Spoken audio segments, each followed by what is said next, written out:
Wala naman sa batas natin na papipiliin ka na kaso o sampal o kaso o bugbog. Dapat talaga kasuhan. Wala namang SOP ganon. Ito ang CCTV footage na nag-viral sa social media.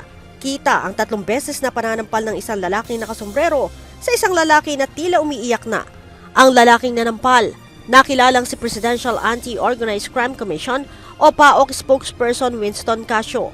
Habang ang sinampal ay sinasabing janitor ng sinalakay na Pogo Hub ng PAOK sa Bagac, Bataan.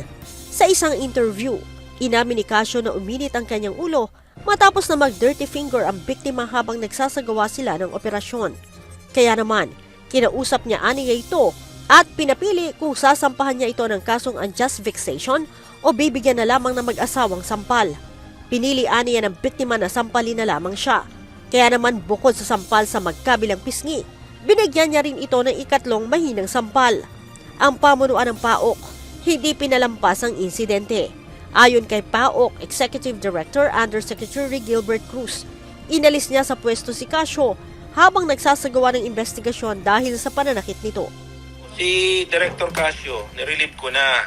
Nagbaba ako nung memorandum for him to explain regarding dun sa incident nangyari noong October 31 nung nan-raid dun sa May Bataan.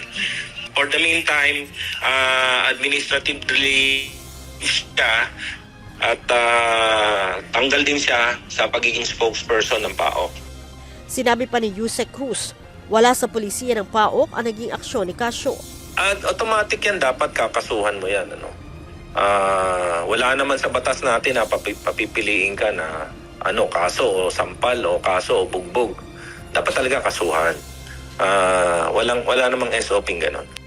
Bilang bahagi ng investigasyon, tiniyak ni Yusek Cruz na kakausapin din ng PAOK ang biktima upang mahingan ang kanyang panig.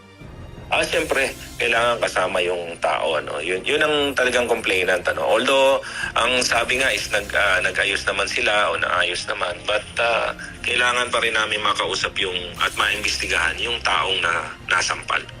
Sakali aniyang mapatunayan ng kasala, posibleng matanggal si Casio sa PAOK. Pwede siya makasuhan at pwede rin siya matanggal sa pagiging direktor niya sa PAOK. Sinalakay ng PAOK ang Central 1 Bataan sa Bagac noong Huwebes kaugnay sa umano'y iligal na operasyon ng Pogo. Leia Ilagan, UNTV, News and Rescue. Diyos ang aming sandigan, serbisyo publiko ang aming pinahahalagahan.